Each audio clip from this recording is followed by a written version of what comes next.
The war in Ukraine has highlighted the critical importance of securing supply chains for vital resources, and few are as vital as the minerals needed for everything from smartphones to electric vehicles to advanced weaponry. Ukraine, it turns out, is remarkably rich in these resources: lithium, cobalt, titanium, and more. The Biden administration has been in talks with Kyiv for months, aiming to secure access to these crucial materials, potentially sidelining China's dominance in these sectors. But recent reports suggest these negotiations are facing hurdles, with last-minute changes to the proposed agreements raising eyebrows in Washington. Some experts see these 11th-hour revisions as a sign of the immense pressure Ukraine is under, caught between its urgent need for Western support and the potential long-term implications of ceding control over its mineral wealth. Is this a bump in the road, or a sign of deeper tensions? We'll be following the story closely. Down under, a long-dormant debate is roaring back to life: nuclear energy. As Australia grapples with its energy future, a growing chorus of voices, including some surprising ones, are arguing that nuclear power is the only way to meet the country's energy needs while also meeting its ambitious climate goals. This push for nuclear has thrown Australia's already heated political landscape into overdrive. Proponents argue that nuclear energy is a safe and reliable source of baseload power that can help Australia transition away from fossil fuels. Opponents counter that it's expensive, dangerous, and will distract from investing in renewable energy sources. This debate is about more than just energy. It's about Australia's future on the global stage. Will it embrace a controversial technology to become a major energy player, or stick with its renewable commitments even if it means tougher choices down the road? The stakes couldn't be higher. The decades-old conflict over Kashmir is never far from the surface, and this week, tensions spiked again following provocative statements from Pakistan's Army Chief, General Asim Munir. During a visit to the line of control, the heavily militarized de facto border dividing the disputed region, Munir issued a stark warning, vowing to defend Pakistan's Kashmiri brothers against what he called Indian aggression. These remarks were met with swift and angry condemnation from India, with officials in New Delhi accusing Pakistan of stoking tensions and undermining regional peace efforts. The back-and-forth rhetoric is a stark reminder of the deep mistrust and animosity that continue to plague relations between these nuclear-armed neighbors. While both sides routinely trade accusations, the timing of Munir's comments, coming just weeks after deadly cross-border clashes, has heightened fears of a dangerous escalation. Is this just more saber-rattling, or a sign that the situation in Kashmir is slipping toward another crisis? We'll continue to monitor the situation closely. North of the border, Canadian Conservative Party leader Pierre Poilievre is facing a leadership test of his own.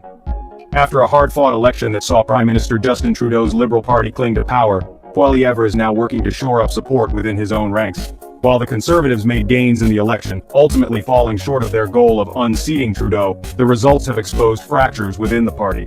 Poilievre's leadership, once seen as unassailable, is now being openly questioned by some who believe his hard-right stances alienated moderate voters. In recent days, Poilievre has been working the phones, reaching out to party members and rivals alike in an effort to project unity and quell any rumblings of discontent. But can he heal the divisions and chart a path forward for a party still grappling with its identity in a rapidly changing Canada? The future of Canadian conservatism may depend on it. Good news for Canadians this week, as their dollar posted its most significant monthly gain in a decade, a surge largely attributed to a major shift in U.S. trade policy. The Biden administration's decision to exempt Canadian aluminum from recently imposed tariffs has injected a much-needed dose of confidence into the Canadian economy. This move, widely seen as a sign of thawing relations between the two North American neighbors, has had an immediate impact on the Canadian dollar, which has been struggling in recent months. The currency's rise is a welcome development for Canadian businesses and consumers alike, as it makes imports less expensive and boosts the purchasing power of Canadian travelers. However, some economists caution that this rally may be short-lived if it's not supported by broader economic fundamentals. While the tariff reprieve provides some breathing room, the long-term health of the Canadian economy will depend on factors beyond currency fluctuations. A legal battle over the fate of a Palestinian student is shining a spotlight on the complex and often contentious issue of immigration in the United States. Mohsen Madawi, a student at Columbia University, was recently released on bail after being detained for months by immigration authorities who were seeking to deport him. Madawi's case has become a rallying cry for immigration rights activists, who argue that his detention and attempted deportation are unjust and highlight the Trump administration's increasingly aggressive approach towards immigrants.